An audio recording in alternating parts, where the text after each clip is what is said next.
السلام عليكم حبيباتي، كي دايرين؟ لاباس عليكم؟ بخير؟ مزيانين؟ كي دايرين مع هاد البرد؟ اليوم جبت لكم واحد الوجبه استثنائيه في هاد البرد هذا. كل شي كيتشهاها وكيحمق عليها. جاتني واحد الطلبيه ديال الرفيسه بلديه بريستيج في نفس الوقت، غزاله كتحمق، راه كتشهي غير من المنظر.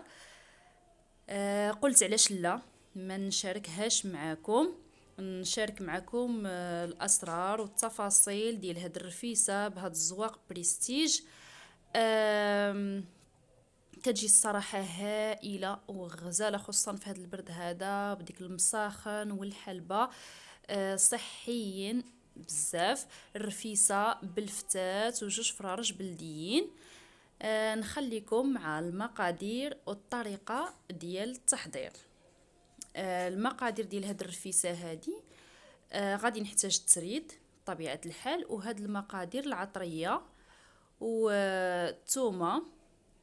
عندي جوج فرارج بلديين منقيين مزيان. عندي كيلو ونص ديال البصله، وعندي راس الحانوت، عندي جوج معالق كبار ديال راس الحانوت، وعندي معلقه ديال السمن حار، ومعلقه كبيره ديال الابزار، ومعلقه كبيره ديال السكينجبير، معلقه د الملحه، جوج ريوس ديال الثومه حمراء، جوج خروبات حارين، عندي كاس كبير ديال الحلبة، عندي تقريبا واحد نص كاس ديال الزيت العود.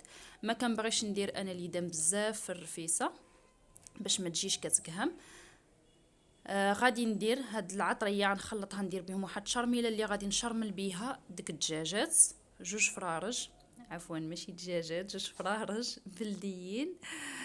عندي راس الحانوت والعطريه اللي قلت لكم، وغنخوي عليها هاد القريعه ديال الزيت البلديه، وغادي نحاول نجمعهم يولي لي واحد الخليط بحال واحد المعجون. وغادي نشرمل بيهم هذيك الدجاجات باش تدخل فيهم التتبيله، وهاد العطريه هذه تدخل فيهم مزيان. اما بالنسبه للثومه والبصله والقزبر والمعدنوس، فهما كنخليهم غير يطلقوا المذاق في المرقه. في كيف ما كتعرفوا الدجاج بلدي بنين ولذيذ، ما كيحتاج حتى شي اضافات، ما كنديروا له في التشرميه ديالو لا قزبر لا ثومه لا بصله لا حتى شي حاجه، لانه هو كيلذذ. كيلذذ الرفيسه، كيلذذ اي حاجه درناها معاه. كنشرملهم مزيان بهاد راس الحانوت بهاد المساخن. وكندير الزعفران شعره، عندي الزعفران اللي هو طبيعي، كنديرو فوق ديك الدجاجات. وكندير ديك الربيطه اللي عندي ديال المعدنوس والقزبر، وكندير ديك جوج ريوس ديال الثومه، هاد جوج خريربات. وعندير هاد الكاس ديال الحلبة اللي في الزكتو، والبصلة النص ديالها غادي نقطعو مشلض، نقطعو قطع صغيرة وغادي نديرو في المرق، والنص غادي نقطعو شرائح وغادي نعسلو مع البصلة والزبيب. والمرق كيف ما كتعرفوا راه كتحتاج هاد الرفيسه المرقه بزايد. غادي نمرق شويه بزايد. غندير هاد البصله هادي من الفوق، وغادي ندير المرق حتى نغطي الدجاج. البصله كيف ما كتشوفوا قطعتها بهذا الشكل هذا. بامكانكم نتوما لا بغيتو تقطعوها كبيره قطعوها كبيره.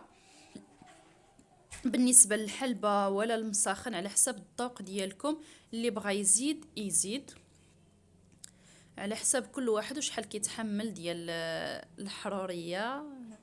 اللي كيبغي الرفيسه تجي حاره يكثر من المساخن كثر.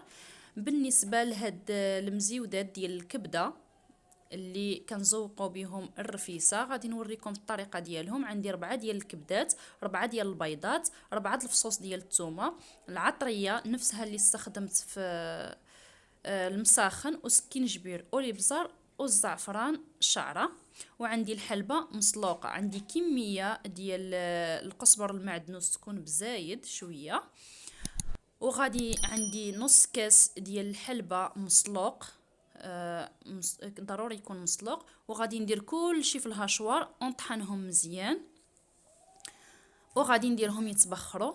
عندي البرمه والكسكاس عندي مردودين كيسخنوا. غادي نزيد من بعد ما طحنت الحلبه مع الربيع، غنزيد معلقه صغيره ديال السكينجبير، معلقه صغيره ديال المساخن اولا راس الحانوت، معلقه صغيره ديال الابزار، 4 د الفصوص ديال الثومه، و4 ديال الكبدات، و4 ديال البيضات. بامكانكم ديروا النص ديال الكميه، نص المقادير. انا درت بزاف حيت عندي طلبيه ديال عراضه، غنحتاج بزاف باش ندورهم على الطبسيل الكبير. اللي غير هو وليداتو في الدار يدير غير نص المقادير، 2 بيضات، 2 كبدات، 2 فصوص ديال الثومه، يدير النص ديال هاد القوام. كيف ما كتشوفوا كترجع بهاد الشكل هذا خفيفه. كنطحنهم بالهاشوار، وكناخذ واحد 2 ديال البلاستيكات غذائيين اللي كيتحملوا السخانه، وكنخوي فيهم هاد الخليط. كاين اللي كيبغي يديرهم بحال الكاشير يديرهم طوال، انا غنديرهم واسعين حيت انا غادي نقطعهم بواحد المريشم. هانتوما غادي تشوفوا معايا. غنخويهم، غنقسمها على 2، وغادي كيف ما كتبان معاكم، وغادي نديرها على الكسكاس تفور. كاين اللي كيبغي يديرهم يطيبوا في المرقه، اختياري. بالنسبه للتريد انا عطيته لواحد السيده هي اللي خدماتو لي، سميره. صورت لي الفيديو بعض اللقطات ديال المراحل ديال العجن ديال العجينه. كنحتاجو تقريبا واحد كيلو ونص ديال الدقيق، نص ديال الفينو، ونص ديال الطحين فرص. كيتعجن مزيان وكيتدلك طبعا مع شويه ديال الملحه. وكنغطيوه بالسلوفان حتى العجينه نخليوها ترتاح، عاد نقوقوها كذلك ونخليوها ترتاح. وكنطلقوا الفتات اولا التريد بهذه الطريقه هذه، وكنبقاو نديروا وحده فوق وحده، وحنا كنطيبوا الفتات بهذه الطريقه هذه حتى كنساليو. بالنسبه للتريد اللي انا استخدمت في هذا الطبسيل هذا 3 كيلو ديال التريد، كيهوز لي ما بين 2 كيلو ونص حتى 3 كيلو ديال الفتات. هنا في الشمال كنقولوا الفتات، الناس ديال الداخل كيقولوا التريد. المهم الطريقه ديالو وريتها لكم عجاله. اللي بغات تصاوبوا في الدار، اللي بغات تكوموندي عليه، كاين الناس اللي كيخدموه. كنبقاو نديرو دائما وحده على وحده، كيجي بحال الورقه ديال البسطيله. كنديروه رقيق وكنبقاو نقلبو ونوليو نحطو فوق منه. كيجي غزال مزيون بزاف وصحي. بغيتو ديروه ديال الزراع، بغيتو ديروه ديال الفورس اولا ديال الفينو، كيجي رائع. كيف ما كيبان معاكم كيجي رقيق ومزيون وغزال. كيجي لذيذ لذيذ لذيذ الصراحه. غادي نرجع معكم باش نوريكم التزيين. غادي نزين بالمشماش والقرقاع واللوز والتمر والبيض ديال السمان والبصله والزبيب والبافو. غادي ندير البصله، غادي نقطعها شرائح كبيره، وغادي نردها طيب على عافيه مهيله. غنتسناها حتى طيب. غادي ندير شويه ديال الملحه في الاول، وغادي ندير شي قريصه ديال الملون اصفر، شويه ديال الخرقوم باش تعطيني داك اللون الذهبي ديال البصله. وغادي نردها طيب على عافيه مهيله. ملي عاد طيب عاد غنزيدها الزبيب والسكر والقرفه، وغادي نخليها تعسل. بالنسبه للمشماش حتى هو كنديرو يتعسل. اللوز كنسلقو نفسخو. كندير المشماش حتى هو شويه ديال القرفه وشويه ديال السكر. بالنسبه لهاد الكاشير ديال الكبده، ها هما واجدين كيف ما كتشوفوا كيعقدوا كيوليو واجدين. غنخليهم على جنب حتى نوريكم الطريقه باش غنزين بهم الطبسيل ديالي. اللوز كنقليه. بالنسبه للفتات غادي دابا نفتو حتى كنقرب باش ندريسي الطبسيل، عاد كنفتو باش يبقى سخون. الا برد معكم بامكانكم تفوروه اولا تدخلوه للفران تسخنوه. بالنسبه للتمر كنقسمو على 2 وكندير فيه 2 ديال اللوزات.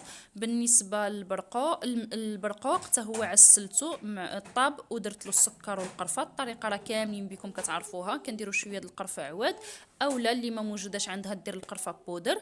من بعد ما كيتسلق البرقوق كندوزو في اللوز مهرمش. هاد اللوز اللي هاد ربعه اللوز اللي قليتها، شويه منها كنهرمشو باش نديرو في البرقوق، وشويه كنحشيه في التمر، والباقي كنديرو فوق من الطبسيل. بالنسبه للمشماش اللي عسلت غادي ندير فوق منه الكركاع. وبالنسبه لهاد الكاشير ديال الكبده اللي صاوبت كنقسمو على جوج بهاد الطريقه هذه، وكناخذ واحد المرشم ديال الحلويات وكنبدا نقطعهم اوريضات كيزيدوا لي جماليه ومذاق، كيجيو رائعين في المذاق بالمساخن والحلبه، كيجيو واعرين، كيجيو فنين، كلشي كيحمق عليهم يدوز بهم الرفيسه ديالو، كينسمو كيعطيو مذاق ومنظر. كيف ما كتشوفوا كنديرهم مريضات. بامكانكم ديروا اي مريشم اللي عندكم وتختاروه على حسب الذوق ديالكم. غادي كنفتحها من الميكا كيف ما كتشوفوا بكل سهوله، وكنقسمها على جوج بواحد السكين، وكنبدا الرشم بالمريشم. من بعد ما نسقي غادي نزوق بها الطبسيل ديالي. البيض ديال السمان حتى هو سلقته وقشرته، وغادي نديرو في واحد العويدات ديال الباليو، وغادي ندير لهم شويه ديال البافو غادي نزين به. حاولت ارضي جميع الاذواق والمذاقات، نزين بالاشياء اللي محببه عندنا. الطلبيه كانت عندي ديال السيده اللي مقيمه بالديار الاوروبيه. الناس ديال الجاليه المغربيه كيجيو عزاز عليهم هاد الشهيوات هادو، كيجيو مشهينهم وكيحماقوا عليهم، وبغيت نديرها من قلب قلبي باش تعجب الكليانه ديالي. بالنسبه للعدس فغير نقيته وغسلته ودرته في القميله، ودرت عليه مريقه من داك الدجاج البلدي. طيبته غير بالمرقه ديال الدجاج البلدي باش ندير واحد الطبيصل اللي درت عليه جوج المزيودات ديال الحاره وديك الراس ديال الثومه باش نزين به داك الطبسيل ديالي. الدجاج هو هذا طابوا لي هاد جوج فرارج، المريقه ديالهم خاتره وغزاله والريحه كتحمق. حطيتهم فوق من الفتات. حاولت نصرع لان الوقت ديال العشاء وصل، وبديت كنزوق بالزربه باش نقدم الطلبيه للاصحاب ديالها. كيف ما كتشوفوا البرقوق عندي باللوز و المشماش درت فوق منه الكركاع. حاولت نغرس ديك البيض، غرسته فوق من ديك الفرارج، وديك الوريضات دورت بهم الطبسيل، ودرت المشماش والتمر حتى هو زينت به. كتجي الصراحه هاد الرفيسه هائله، كنتمنى ان شاء الله تجربوها لان هذه هي الوقيته ديالها في هاد البرد هذا. كتسخن كتجي لذيذه ورائعه. الفيديو ديالي كيكون وصل للنهايه ديالو. كنتمنى ان شاء الله ينال الاعجاب ديالكم وتجربوا هاد الرفيسه بالطريقه ديالي في اقرب وقت، وتخليوا لي الراي ديالكم في لي كومونتير. الناس اللي اول مره غادي يزوروا القناه ديالي ما تبخلوش عليا بالاشتراك وباللايك وتضغطوا على زر الجرس باش دائما يوصلكم الجديد ديالي. كنحاول نقدم لكم اطباق مختلفه في هذا الميدان ديال الطبخ، ما بقاش دائما نقدم لكم غير الحلويات. جاتني هذه الفرصه انني نقدم لكم هذه الرفيسه هذه بالطريقه ديالي. كانت كتجيني الطلبات انني نقدم لكم هاد الرفيسه، والحمد لله اليوم وفقني الله سبحانه وتعالى باش نسجل لكم هاد الفيديو هذا ونتقاسم معكم هاد الرفيسه هذه اللي حاولت ما نخلي حتى شي حاجه، نزينها بالمعسلات. وكيف ما كتشوفوا الحلاوه مع الملوحيه، حنا معروف معروف الطبخ المغربي ديالنا بانه كيجمع ما بين الحلاوه والملوحيه، وهذا كيعطي واحد اللذه وواحد المذاق للاطباق ديالنا. فالبصله والزبيب مع هاد الرفيسه هادي ومع هاد الديكور هذا اللي كيشهي كتجي رائعه جدا. انا متاكده ان شاء الله غادي تنال الاعجاب ديالكم. بالصحه والراحه، كنتمنى لكم فرجه ممتعه، كنبغيكم بزاف. كانت معكم زينب من قناه وصفات ام سليم. بسلامه عليكم.